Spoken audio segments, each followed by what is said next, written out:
Bab 2811 Suku Qingye Selatan. Mendengar ini, Ye Bufan melompat, bagaimana situasinya sekarang? Apakah ibu dan putrinya baik-baik saja? Pada saat ini, seluruh tubuhnya dipenuhi aura pembunuh yang sekokoh substansi.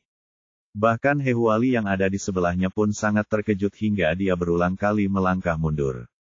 Raja Qingye berkata cepat, Dr. Ye, jangan khawatir, Lansi tidak dalam bahaya untuk saat ini, dengarkan aku perlahan-lahan. Mendengar ibu dan anak itu tidak terluka, Ye Bufan kembali duduk, tetapi masih bertanya dengan khawatir, bagaimana situasi di sana sekarang. Raja Qingye berkata, meskipun suku Qingye tidak kuat, wilayahnya sangat luas. Suku itu telah melawan pasukan suku Langhuan selama sebulan penuh. Kemarin, Sangge memimpin pasukan untuk mengepung kota kerajaan Qingye, tetapi dia tidak terburu-buru bertindak. Sebaliknya, dia memberi waktu 3 hari kepada suku Qingye untuk memaksa mereka menyerahkan Lansi dan putrinya. Hari ini adalah hari kedua, dan jika Dr. Ye ingin bergegas, masih ada waktu.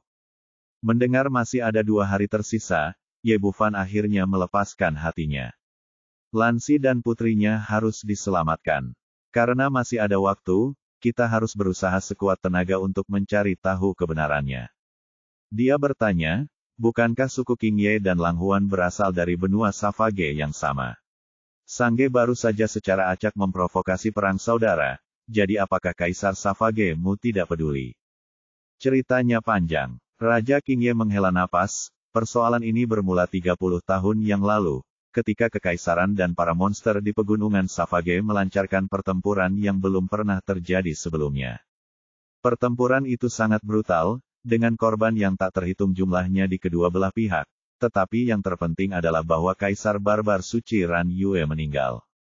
Setelah perang, kedua belah pihak terluka parah dan sangat membutuhkan pemulihan, dan para monster mundur ke pegunungan. Di pihak Kekaisaran Savage kita, Kaisar Barbar Suci yang baru naik tahta dan sedang memikirkan cara untuk meningkatkan kekuatannya sendiri dan cara membunuh para monster untuk membalas dendam. Sebaliknya, kendali atas 8 suku utama sangat longgar, dan bahkan menutup mata terhadap pertempuran antar suku. Karena itu, selama bertahun-tahun, pertempuran antar suku menjadi semakin banyak, dan bahkan berkembang menjadi pertempuran hidup dan mati.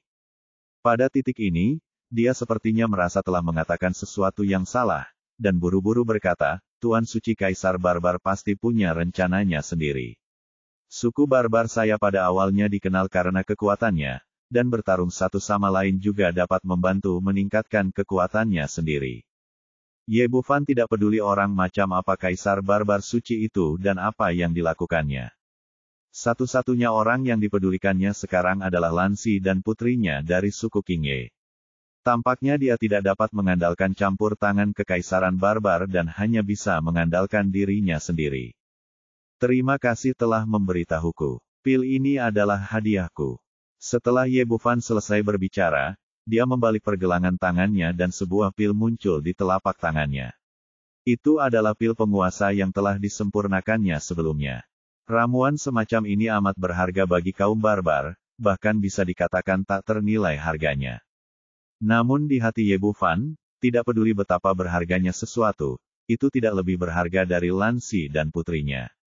Sekarang setelah saya memperoleh begitu banyak informasi penting dari Raja Qingye, saya mengeluarkan pil sebagai tanda terima kasih. Meninggalkan pil penguasa, dia berbalik dan meninggalkan istana Qingye.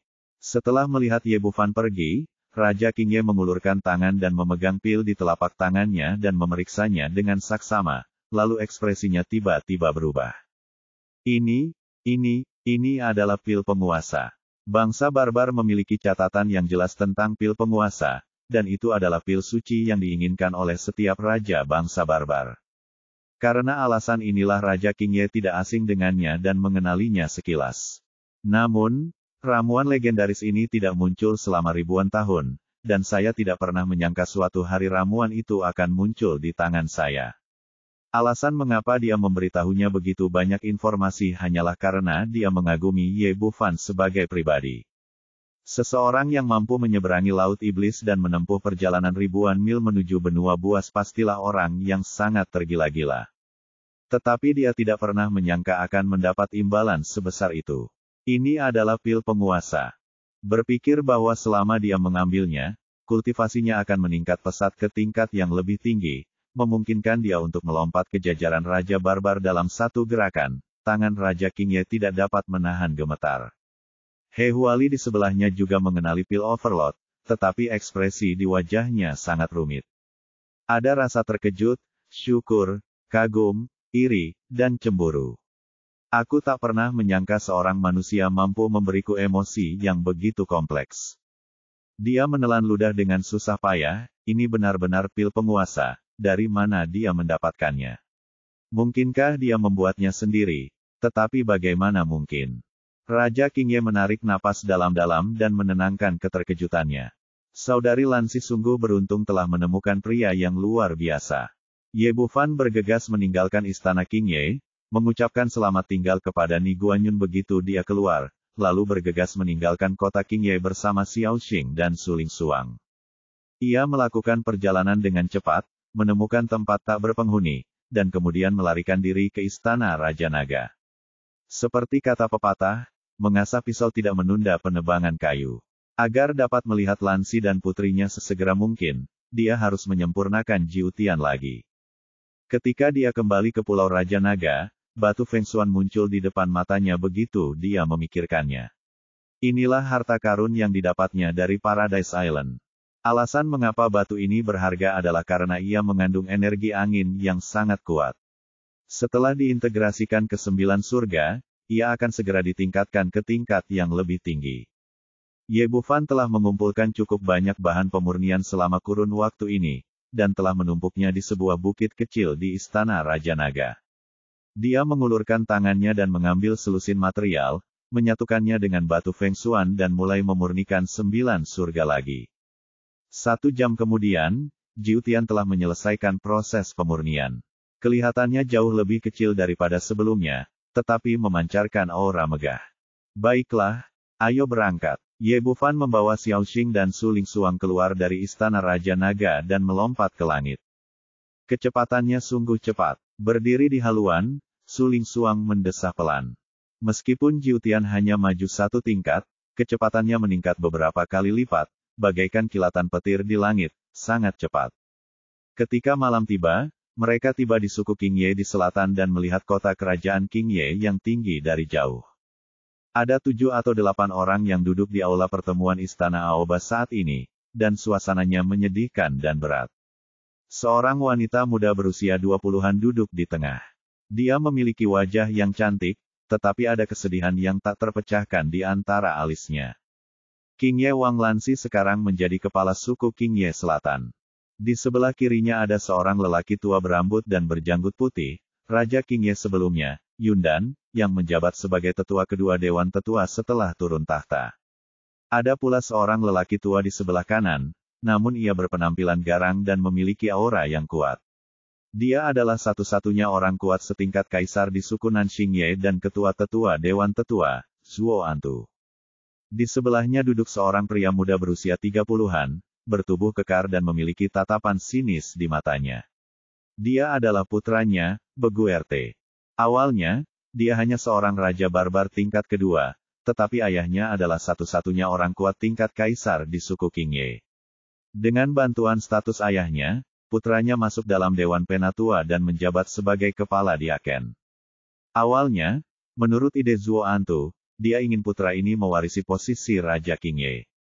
Tapi Beiguerte sungguh mengecewakan. Bukan saja kultivasinya tidak cukup baik, tetapi kemampuannya dalam aspek lain juga jauh lebih rendah daripada Lansi.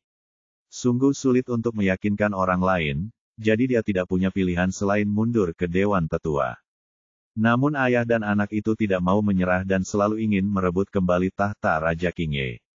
Kali ini, pengepungan kota oleh pasukan Lang Huan memberi mereka kesempatan lagi. Kali ini istana mengadakan pertemuan untuk membahas urusan suku Lang Huan, dan Beguerte menjadi tidak sabar begitu pertemuan itu dimulai.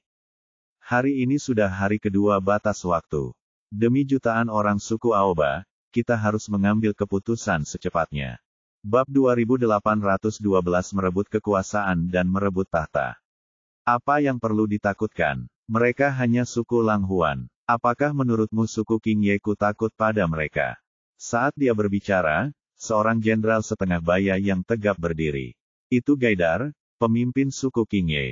Dia adalah orang yang paling setia kepada Raja Aoba dan juga pendukung perang di kota itu. Kota kerajaan King Yeku memiliki tembok yang tinggi dan tebal. Tidak masalah jika kita mempertahankannya selama 1 atau 2 tahun. Kita tidak takut dihancurkan oleh para bandit itu. Bisakah kamu mempertahankannya selama 1 atau 2 tahun? Terdengar seringai penuh penghinaan, dan yang berbicara adalah sesepuh agung Zuo Antu. Kekuatan suku Lang Huan jauh lebih besar daripada suku King Ye kita. Tidak hanya memiliki pasukan sebanyak 300.000, mereka juga memiliki 2 raja barbar. Bagaimana kita bisa melawan kekuatan sekuat itu? Ekspresi Gaidar berubah, tetapi dia tetap berkata dengan tegas, jadi apa? Hal terburuk yang bisa terjadi adalah kematian. Singkatnya, suku King Ye kita tidak akan pernah menundukkan kepala. Jenderal Gaidar memang keras kepala, tetapi sayang sekali Anda tidak menggunakannya di tempat yang tepat. Begurtai berkata, tahukah kau apa akibatnya jika kota ini hancur? Tahukah kau apa akibatnya jika Sangge marah? Kau akan mati saat itu, tetapi mengapa kau meminta orang-orang di kota ini untuk mati bersamamu? Gaidar tersipu, dasar pengecut, kau takut mati. Omong kosong, kami, ayah dan anak, bukanlah tipe orang yang takut mati. Kuncinya adalah membuat kematian kami berharga. Zuo Antu berkata, alasan mengapa suku Lang Huan menyerang suku King Yeku adalah karena wanita yang tidak tahu terima kasih ini dan bajingan yang dibawanya kembali dari suatu tempat. Dia sendiri yang membuat kesalahan dan menyebabkan masalah, mengapa kita harus dikubur bersamanya? Jika Ratu King Ye benar-benar menikah dengan suku Lang Huan, tahta akan menjadi milik Begurtai. Karena hal inilah pula ayah dan anak itu menyimpan dendam yang amat besar. Raja Aoba telah duduk di sana dengan tenang tanpa mengucapkan sepatah kata pun, tetapi apapun yang terjadi, dia tetaplah raja suku Aoba. Perkataan Zuo Antu sangat tidak sopan hingga mereka benar-benar memutuskan hubungan. Mendengar perkataannya itu, Yundan menjadi geram. Zuo Antu, berani sekali kau bersikap tidak hormat kepada Raja King Ye. Raja King Ye, hahaha. Zuo Antu tertawa terbahak-bahak.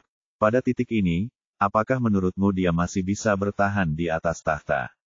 Begurtai juga tertawa, ayah benar, wanita ini telah menyebabkan bencana seperti itu, bagaimana dia bisa memiliki muka untuk terus melakukannya? Tampaknya tahta suku King Ye kita harus diganti. Yundan berkata dengan marah, beraninya kau. Apakah kau mencoba merebut kekuasaan dan merebut tahta? Zuo Antu tersenyum dingin, Yundan, kau benar, hari ini ayahku dan aku di sini untuk menunjukkan kartu kami. Putrimu tidak cocok untuk duduk di atas tahta, dan sudah waktunya baginya untuk menyerahkannya hari ini. Mulai sekarang, Raja King Ye adalah milik putraku, Begurtai.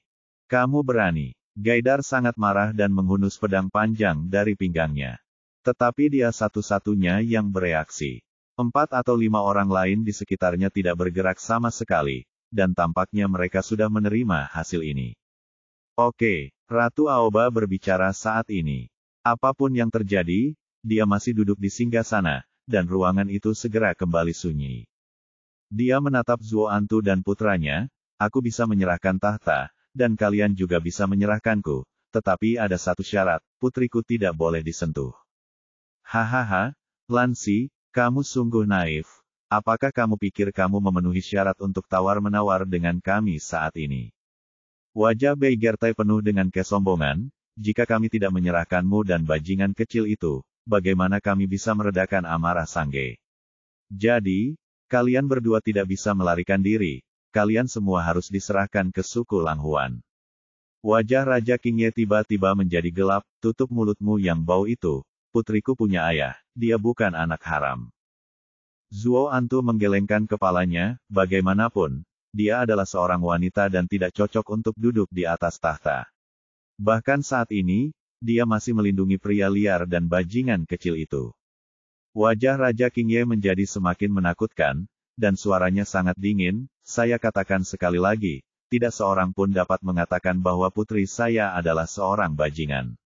Dia memiliki seorang ayah. Benarkah? Kenapa aku belum melihatnya? Wajah Zuo Antu penuh dengan penghinaan. Raja Qingye yang bermartabat benar-benar pergi mencari orang liar. Itu adalah aib bagi semua orang di suku Qingyeku. Beguertai berkata, ayah, jangan buang waktu. Bawa saja dia dan bajingan kecil itu dan serahkan mereka ke suku Langhuan. Itu benar. Zuo Antu mengangguk, lalu mengulurkan tangannya dan meraih Raja Qingye. Beraninya kau menyentuh putriku. Lindungi sang pangeran. Yundan dan Gaidar melangkah maju untuk menghentikan mereka, tetapi kultivasi mereka jauh lebih rendah daripada Raja Barbar. Zuo Antu hanya melambaikan tangannya dengan santai dan mengirim kedua pria itu terbang. Kemudian dia mengulurkan tangan besarnya dan langsung meraih Raja Qingye. Pada saat ini, cahaya perak yang menyilaukan tiba-tiba muncul di depan matanya, dan energi pedang yang tajam menebas dengan kekuatan tak berujung.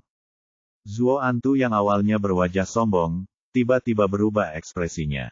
Pedang ini membuatnya merasakan tekanan besar, dan dia buru-buru meninju ke depan dengan seluruh kekuatannya. Tinju dan cahaya pedang saling bertabrakan, dan dengan suara keras, dia terkejut dan mundur 7 atau 8 langkah. Semua orang di ruangan itu terkejut mendengarnya. Tahukah kamu, Zuo Antu merupakan satu-satunya Raja Barbar dari suku Qingye. Siapapun yang dapat mengalahkannya dengan satu pedang pastilah sangat kuat.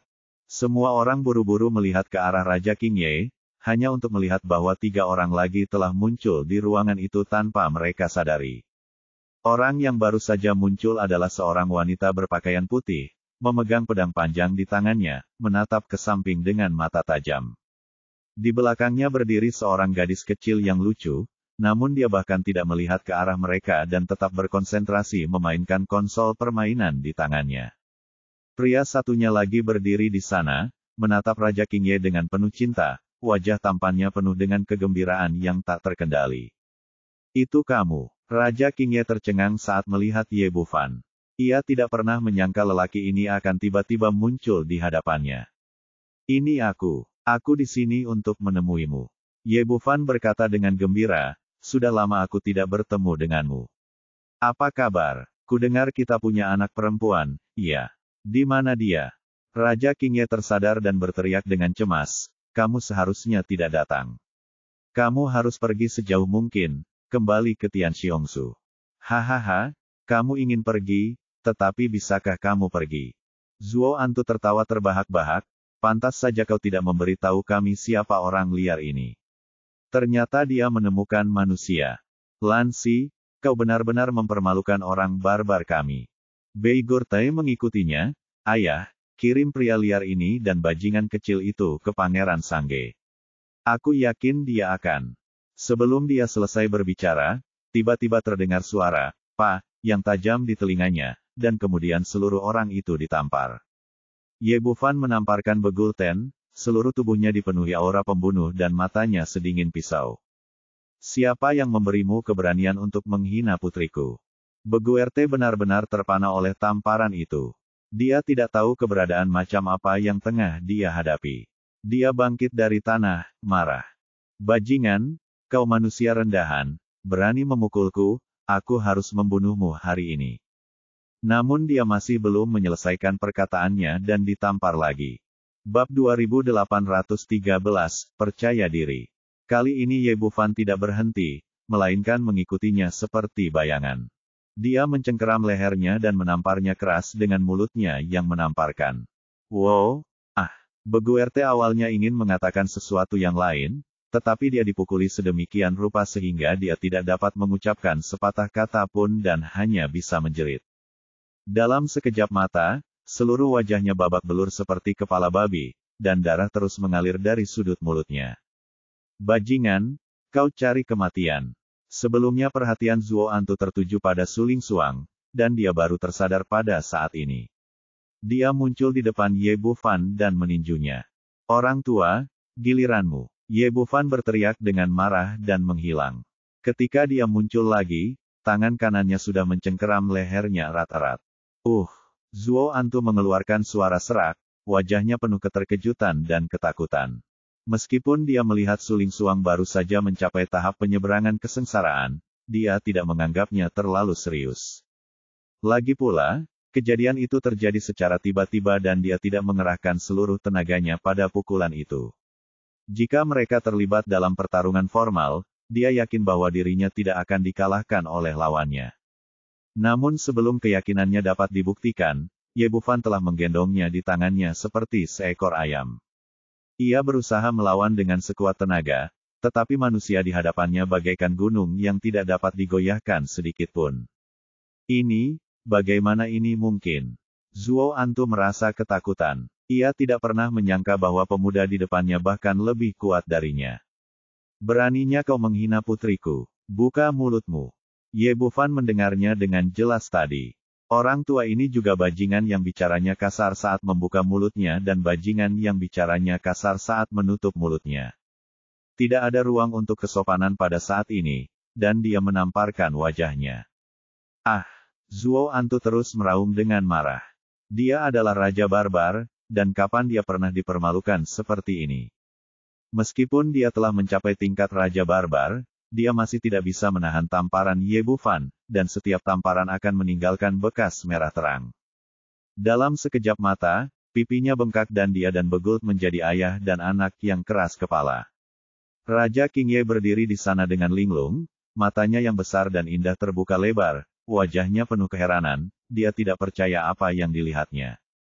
Saat pertama kali bertemu pria ini, dia jauh lebih lemah daripada dirinya. Aku tak pernah menyangka, hanya dalam waktu 1 tahun, negara ini akan menjadi begitu kuat, bahkan Raja Barbar pun dihajar seperti anjing. Tingkat pertumbuhan yang begitu cepat tidak dapat ditemukan bahkan di seluruh benua Savage. Itu hanya dapat digambarkan sebagai keajaiban. Ye Bufan hampir kelelahan karena amarahnya, jadi dia meraih 2 orang dan melemparkan mereka dengan keras di depan Raja King Ye.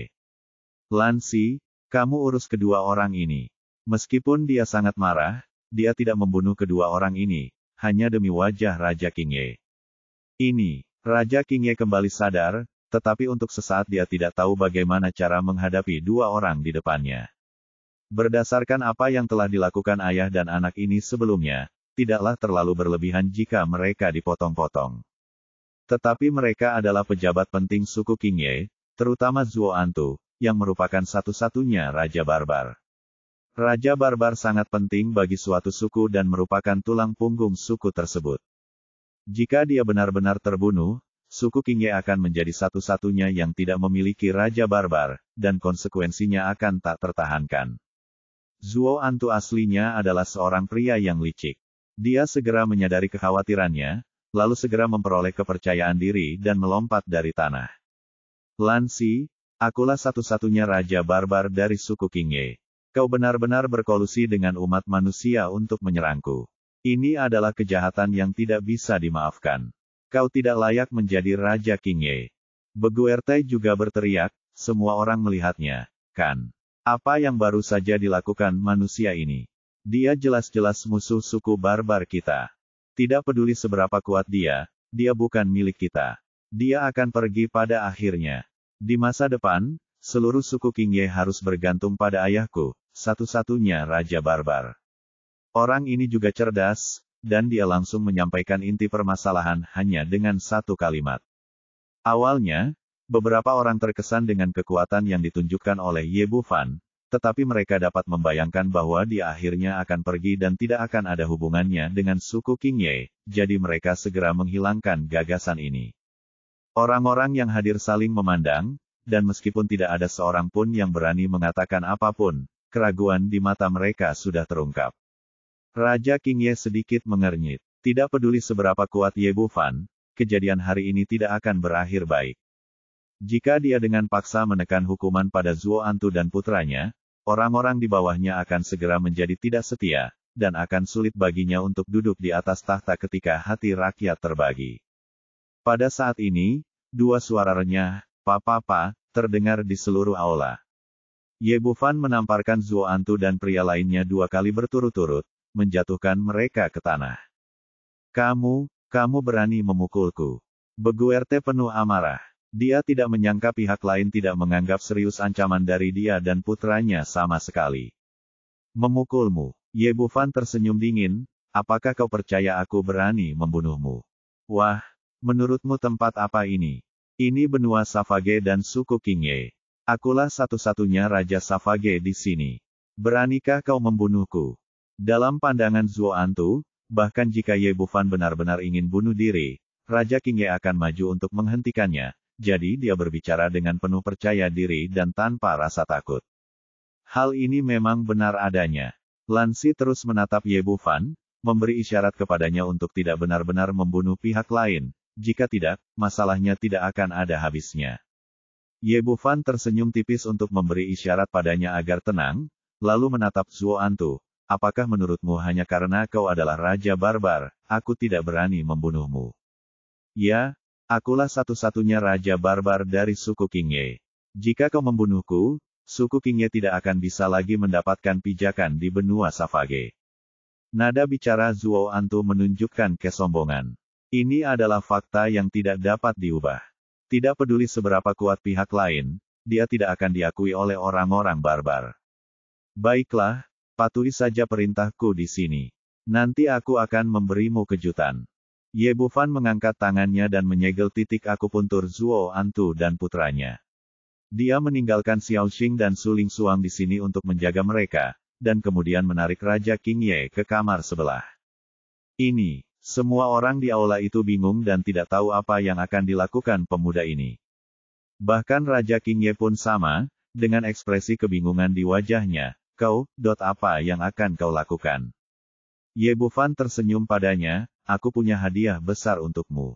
Meskipun Raja Qingye tidak tahu apa yang akan dilakukannya, dia tetap mengikutinya ke kamar berikutnya. Ye Bufan bertanya, di mana putri kita? Apakah dia baik-baik saja? Raja Qingye mengangguk tanpa sadar, dia bersama pengasuh, dan dia baik-baik saja. Bagus. Petik 2. Ye Bufan juga tahu bahwa sekarang bukan saatnya untuk terburu-buru menemui putrinya, jadi dia menetapkan beberapa batasan secara berurutan dan meminta Raja Qingye untuk duduk bersila. Kemudian dia membalikkan pergelangan tangannya dan pil penguasa muncul di telapak tangannya. Ini, apa ini? Ini adalah pil overload, bagaimana ini mungkin? Petik 2. Raja Qingye sama terkejutnya seperti He Huali sebelumnya, dan sama sekali tidak percaya akan kebenarannya. Tidak ada yang mustahil bagiku, makanlah. Petik 2. Kata Ye Bufan sambil memasukkan pil itu ke mulut Raja Qingye, lalu mengeluarkan jarum perak untuk membantunya mempercepat pemurnian obat. Bab 2814, duduk di sumur dan melihat langit. Dengan bantuan Ye Bufan, hanya butuh 1 jam bagi Raja Qingye untuk melampaui hambatan Raja Barbar dan memasuki wilayah Kaisar Barbar. Dia membuka matanya dan merasakan kekuatan mengalir melalui tubuhnya. Dia tidak percaya semua ini nyata. Sebelumnya, ia sudah terjerumus dalam keputusasaan, dan atas paksaan Sanger, ia bahkan memutuskan untuk mengorbankan dirinya sendiri asalkan ia bisa menyelamatkan putrinya. Tetapi semuanya berubah sejak pria ini muncul. Pertama, dia menumpas pemberontakan Zuo Antu dan putranya, lalu meningkatkan kultivasinya ke tingkat Raja Barbar. Mencapai puncak dalam sekejap dari titik terendah membuat Raja Qingye merasa seperti sedang bermimpi.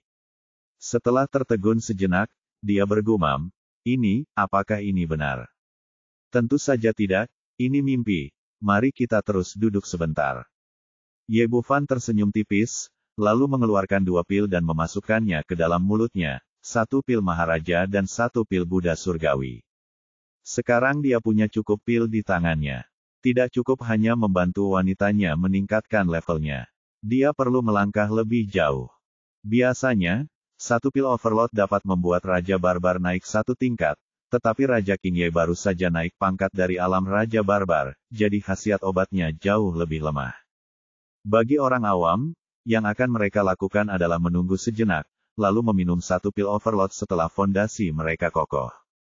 Namun Ye Bufan tidak bisa menunggu, dan dia tidak peduli dengan semua ini. Lagi pula, dia sudah punya cukup banyak pil overload di tangannya. Jika 1 tidak cukup, dia akan mengambil 2, dan jika 2 tidak cukup, dia akan mengambil 3. Dengan cara ini, dengan bantuannya, dia meminum 3 pil overload lagi, yang mendorong kultivasi Raja Qingye ke tahap tengah Kaisar Barbar. Ketika Raja Qingye membuka matanya lagi, keterkejutan, kegembiraan, Kegembiraan, kebahagiaan, semua jenis emosi yang rumit melonjak ke dalam hatinya. Menatap lelaki di hadapanku, sejenak aku tak tahu harus berkata apa. Saat itu, dia dipaksa oleh sukunya untuk merebut seorang pria dari kota Tianlang dan secara paksa meminjam spermanya. Saya pikir semuanya sudah berakhir, dan saya tidak pernah menyangka pria ini akan tumbuh secepat ini. Bukan saja kultivasinya sendiri menjadi begitu kuat, tetapi dia juga telah mengubah total kehidupannya. Sebagai raja kaum barbar, dia tentu tahu betapa sulitnya untuk dipromosikan menjadi kaisar barbar. Banyak raja barbar tidak dapat mencapai tingkat ini meskipun mereka berlatih sepanjang hidup mereka. Dari kesombongan Zuo Antu, kita bisa melihat betapa sulitnya bagi sebuah suku untuk melahirkan raja barbar. Tetapi segalanya berubah di depan pria ini. Hanya butuh waktu 1 jam baginya untuk naik 2 tingkat dan mencapai alam yang menjadi panutan banyak orang. Setelah terdiam cukup lama, dia berkata dengan susah payah, bagaimana kamu bisa punya pil overload sebanyak itu? Ye Bufan tersenyum tipis, ini adalah hadiah yang dibuat oleh suamimu sendiri. Bagaimana? Apakah kamu menyukainya?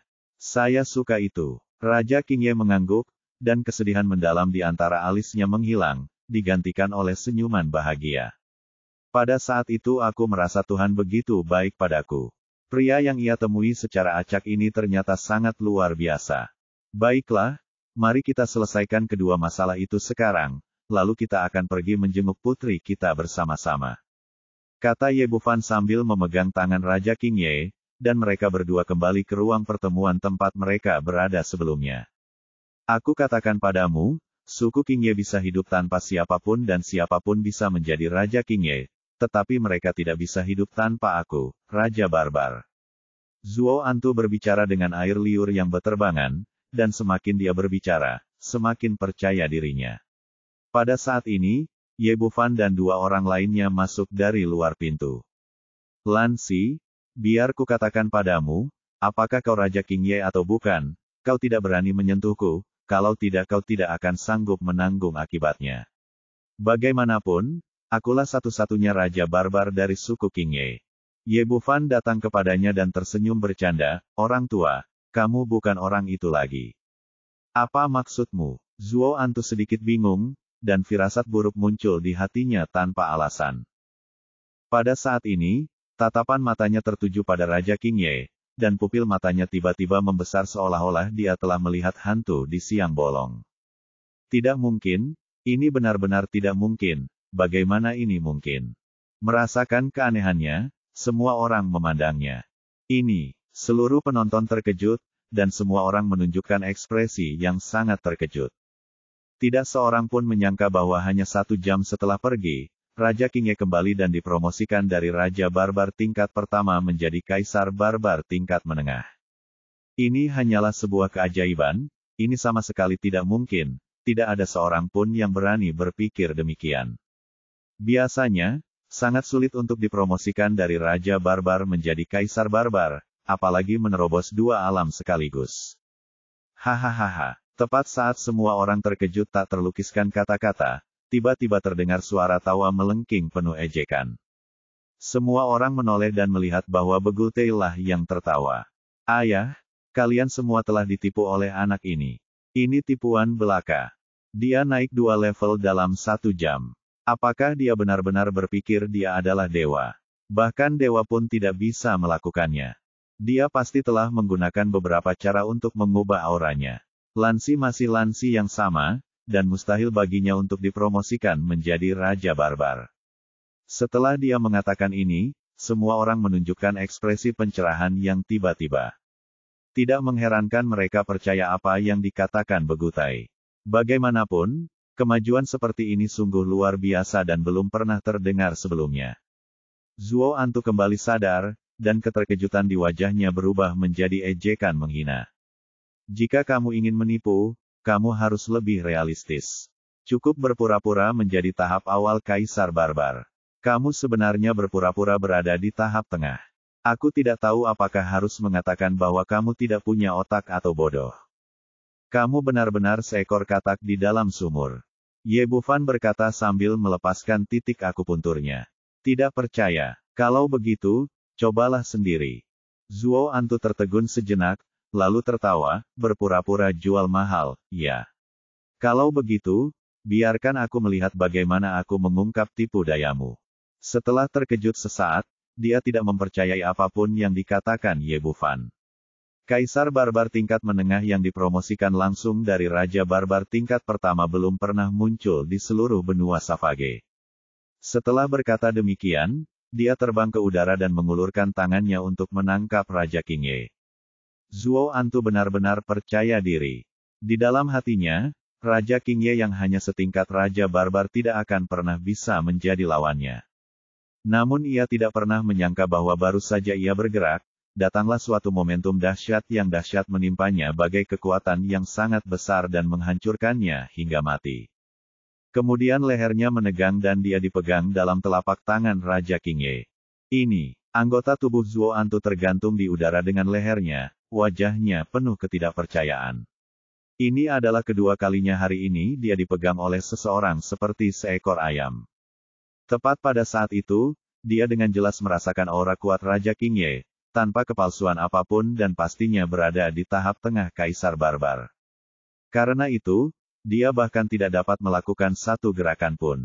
Pada saat yang sama, hatinya sekali lagi dipenuhi dengan keterkejutan dan ketakutan. Semuanya sebenarnya benar. Raja Qingye benar-benar mencapai tahap tengah Kaisar Barbar. Tapi bagaimana ini mungkin? Orang-orang di sekitar juga tercengang. Yundan menatap dengan mata terbuka lebar, dan bola matanya hampir keluar dari rongganya. Putrinya adalah miliknya, jadi dia tahu betul kekuatannya. Dia tidak pernah menyangka bahwa dia akan sekuat itu. Begult benar-benar tercengang. Dia tadinya merasa puas diri, mengira dirinya telah membongkar penipuan pihak lain, tetapi sekarang dia sadar bahwa dialah yang bodoh. Di tengah keterkejutan semua orang, Raja Qingye menamparkan wajah Zuo Antu. Belakangan ini, dia yang terus-menerus mendapat tekanan dari ayah dan anak ini, akhirnya melampiaskan amarahnya. Dia menamparnya puluhan kali berturut-turut, lalu menendang Zuo Antu menjauh. Bab 2815 Daun Kecil. Seluruh aula menjadi sunyi senyap, karena semua orang mencerna apa yang terjadi di depan mata mereka. Setelah hening sejenak, Gaidar dan yang lainnya berlutut di tanah dan berteriak serempak, selamat kepada sang pangeran atas kenaikan pangkatnya menjadi Raja Barbar. Meskipun orang-orang ini tidak menyatakan pendapatnya, mereka bimbang dalam hati. Bagaimanapun, Zuo Antu dan putranya memiliki keunggulan mutlak. Tetapi sekarang Raja Qingye telah dipromosikan menjadi Raja Barbar, kekuatannya jauh lebih besar daripada Zuo Antu, jadi orang-orang ini secara alami tahu bagaimana memilih. Melihat semua yang ada di depannya, Yundan sangat gembira. Sebagai seorang ayah, tentu saja dia menjadi orang paling bahagia melihat putrinya menjalani masa-masa sulit seperti itu. Ye Bufan berjalan mendekat, menendang Zuo Antu yang baru saja memanjat ke tanah dan menginjaknya. Orang tua, apa lagi yang ingin kau katakan sekarang? Pada saat ini, seluruh tubuhnya dipenuhi dengan niat membunuh yang dingin. Jika dia tidak bergegas datang, Raja Qingye dan putrinya akan mengalami akhir yang menyedihkan. Baru saja saya mempertimbangkannya dari sudut pandang Raja Qingye, jadi saya membiarkan mereka dan putra mereka hidup selama 1 jam lagi. Saya tahu saya salah, tolong ampuni nyawa saya, Tuan. Zuo Antu juga sangat licik. Mengetahui bahwa dia telah kehilangan dukungan terakhirnya, dia segera menundukkan kepalanya dan memohon belas kasihan. Ampuni nyawaku. Ye Bufan tersenyum, tetapi senyumannya begitu dingin, membuat Zuo Antu menggigil seluruh tubuhnya. Sebagai anggota suku Qingye, adalah suatu tindakan tidak setia bagimu untuk merebut tahta dan kekuasaan alih-alih memikirkan cara membalas budi sukumu saat menghadapi musuh yang kuat.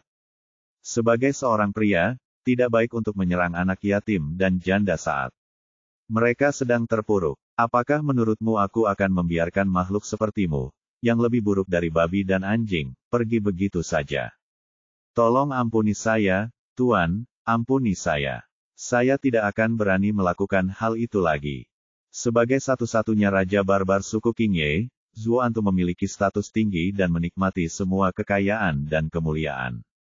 Tetapi semakin banyak hal itu terjadi, semakin takut pula ia pada kematian. Merasakan niat membunuh yang dingin dari Ye Bufan telah membuatnya ketakutan. Dia dapat dengan jelas merasakan bahwa pemuda ini benar-benar ingin membunuhnya. Orang ini sangat licik dan tahu bahwa tidak ada gunanya hanya meminta bantuan Ye Bufan, jadi dia mulai berteriak pada Raja King Ye lagi. Yang mulia, mohon ampuni nyawa saya. Masih ada 300.000 pasukan di luar sana, dan 2 prajurit tingkat Raja Barbar. Jika saya tetap tinggal, saya masih bisa memberikan kontribusi. Mendengar perkataannya, Raja King Ye mengangkat alisnya, jelas tersentuh, tetapi dia tidak mengatakan apapun pada akhirnya. Situasi saat ini diciptakan oleh pria di depan kita, jadi biarkan dia yang mengatasinya. Ada banyak hal yang perlu dikhawatirkan saat kau akan meninggal. Kau tidak perlu khawatir tentang apapun saat aku di sini. Turun saja dan lihat. Ye Bufan berkata sambil mendorong kuat-kuat dengan kakinya. Dengan sekali klik, dada Zuo Antu tiba-tiba runtuh. Organ dalamnya pecah dan mengeluarkan darah dari ketujuh lubang, dan dia pun meninggal. Bangsa barbar berlatih keterampilan fisik tanpa adanya jiwa. Begitu mereka meninggal, mereka mati saja dan tidak ada harapan untuk hidup lagi. Orang-orang di sekitar menjadi sangat ketakutan hingga kulit kepala mereka terasa geli. Mereka tidak menyangka pemuda ini begitu kejam. Inilah Raja Barbar, dan dia membunuhnya tanpa ragu-ragu. Yang paling terpukul adalah Begul Tei. Dia begitu ketakutan hingga wajahnya menjadi pucat dan dia bangkit dari tanah dan lari. Tapi bagaimana Ye Bufan bisa memberinya kesempatan melarikan diri? Cahaya keemasan melintas melewati kepalanya dan dia terbang tinggi. Setelah berlari beberapa langkah, tubuhnya jatuh ke tanah dengan bunyi gedebuk, dan darah muncrat ke seluruh aula. Zuo Antu dan putranya melakukan pengkhianatan, mereka pantas dihukum mati. Raja King Ye melambaikan tangannya, dan segera para pengawal maju untuk membersihkan mayat-mayat itu. Kemudian dia berkata kepada semua orang yang hadir, pertemuan hari ini berakhir di sini, kalian semua boleh pergi dulu. Semua orang tahu bahwa sekarang bukan saatnya untuk tinggal di sini, jadi mereka segera meninggalkan aula dengan bijaksana. Yundan melirik Ye Bufan, matanya penuh kelegaan dan kegembiraan. Aku tahu putriku telah menemukan seorang lelaki, tetapi aku tak pernah menyangka dia begitu luar biasa. Dia merawat Zuo Antu dan putranya segera setelah dia muncul. Tetapi dia tahu tidak pantas baginya untuk tinggal di sini sementara putrinya berkumpul kembali setelah lama menghilang, jadi dia meninggalkan aula bersama orang lain. Hanya ada 2 orang yang tersisa di ruangan itu. Ye Bufan berkata dengan penuh pertimbangan, Lan Si, di mana putri kita? Bisakah kamu mengizinkanku menemuinya? Mari ikut saya. Raja King Ye memimpin jalan. Keduanya meninggalkan aula utama dan tiba di rumah belakang istana, dan segera memasuki kamar tidur. Saat dia mendorong pintu hingga terbuka, tangan Ye Bufan sedikit gemetar. Dia telah mengalami banyak pasang surut selama bertahun-tahun, tetapi saat ini dia merasa gugup sekaligus gembira, dan sama sekali tidak dapat menahan kegembiraan di dalam hatinya. Di tengah ruangan terdapat sebuah tempat tidur kecil dengan spray berwarna merah muda, dan seorang bayi berwarna merah muda tengah tertidur lelap di dalamnya. Meskipun bayinya baru berusia 1 bulan, dia sangat cantik. Kulitnya yang putih bagaikan boneka porselen, bulu matanya yang panjang dan fitur wajahnya yang halus begitu imut sehingga satu tatapan saja membuatnya ingin memeluk dan melindunginya. Meskipun Ye Bufan cemas, dia berjalan dengan sangat hati-hati. Saat pertama kali melihat putrinya, timbul perasaan hubungan darah dalam hatinya. Putriku, apakah ini putriku? Saya tidak tahu bagaimana perasaan orang lain ketika mereka menjadi ayah untuk pertama kalinya, tetapi saya sangat gembira. Dia mengulurkan tangannya yang besar dan mencoba menarik tangan kecil berwarna merah muda milik putrinya. Pada saat itu, bayi di tempat tidur itu tiba-tiba terbangun. Matanya yang besar dan indah terbuka, tatapannya murni dan jernih, bagaikan kolam air mata air yang belum pernah terkontaminasi oleh apapun. Secara umum, bayi kemungkinan besar akan menangis setelah bangun tidur, tetapi si kecil tidak hanya tidak menangis, tetapi malah menatap Ye Bufan dengan senyum cerah. Tangan dan kaki kecilnya juga mulai bergerak, melambai padanya, seolah meminta pelukan. Melihat senyum putrinya, Ye Bufan merasa hatinya meleleh. Dia segera mengulurkan tangannya yang besar dan dengan hati-hati menggendong putrinya. Pada saat ini, dia merasa bahwa dialah pemilik dunia ini. Waktu berlalu sedikit demi sedikit selama reuni ayah dan anak itu. Tidak diketahui berapa lama sebelum Ye Bufan terbangun dari kebahagiaannya. Dia mendongak ke arah Raja King Ye, siapa nama putri kita? Nama panggilannya Xiao Ye, dan nama lengkapnya belum dipilih. Xiao Ye, Ye kecilku, kamu adalah putriku dan aku adalah ayahmu. Seolah merasakan kegembiraannya, gadis kecil itu mulai terkikik. Raja King Ye tiba-tiba berkata, bahwa dia pergi. Ah, Ye Bufan tertegun sejenak, apa yang kamu katakan? Raja King Ye berkata dengan suara rendah, aku bilang kamu harus segera membawa Xiao Ye pergi, kembali ke umat manusia, dan besarkan dia dengan baik di masa depan. Ye Bufan berkata, kali ini aku datang ke benua Savage untuk membawamu dan putrimu pergi, kau harus pergi bersamaku. Saya tidak bisa pergi. Raja King Ye berkata, aku adalah raja suku King Ye, dan aku harus bersama rakyatku baik aku hidup maupun mati. Namun, putriku tidak bersalah dan tidak boleh jatuh ke tangan bajingan Sangge itu. Bawa dia pergi dengan cepat lebih baik. Ye Bufan segera memahami niatnya, apakah kamu khawatir dengan 300.000 pasukan di luar? Tidak hanya ada 300.000 pasukan, tetapi juga ada 2 raja barbar, dan masing-masing dari mereka berada di tahap tengah, dan kekuatan mereka tidak kalah denganku sama sekali. Raja King Ye menghela napas, meskipun Anda telah membantu saya meningkatkan kultivasi saya, kekuatan suku King Ye masih belum sebaik suku Lang Huan. Kita ditakdirkan untuk kalah dalam perang ini.